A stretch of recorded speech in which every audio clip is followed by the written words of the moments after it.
Welcome to Poetry Changes Lives, Poetry History of Thought for the Day, all in one book.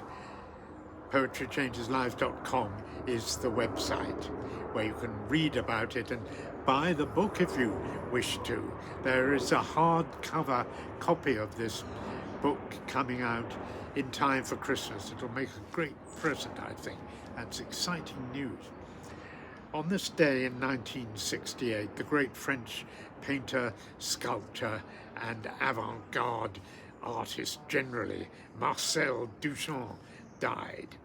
He will always be remembered for his famous fountain, which in fact was a urinal that he bought in a ready-made, in a plumbing shop, and called a ready-made.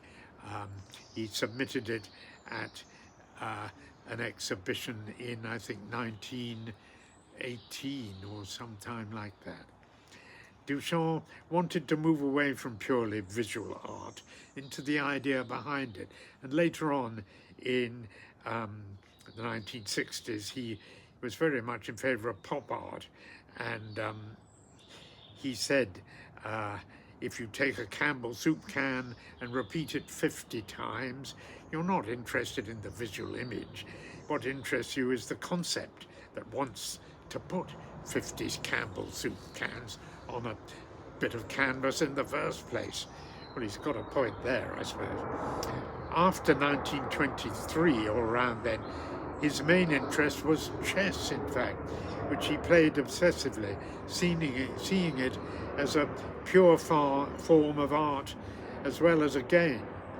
And he sometimes used it in other artworks, such as in 1968, he played a chess match with the composer John Cage at a concert entitled Reunion, where music was produced by a series of photoelectric cells under the chessboard, triggered by normal gameplay.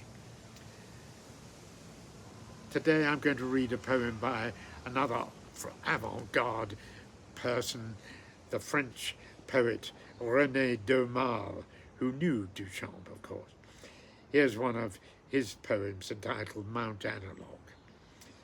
One cannot stay on the summit forever. One has to come down again. So why bother in the first place? Just this. What is above knows what is below, but what is below does not know what is above.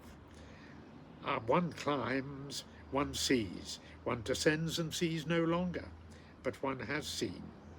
There is an art of conducting oneself in the lower regions by the memory of what one saw higher up. What one can no longer see, one does at least still know. Well, that's not quite my favourite sort of poetry, but it's amazing the way poetry can embrace so many different ideas and different aspects, I think. I just love anyone who's prepared to have a go at a bit of poetry. Today I will be able to appreciate art with an open mind. Thank you for listening.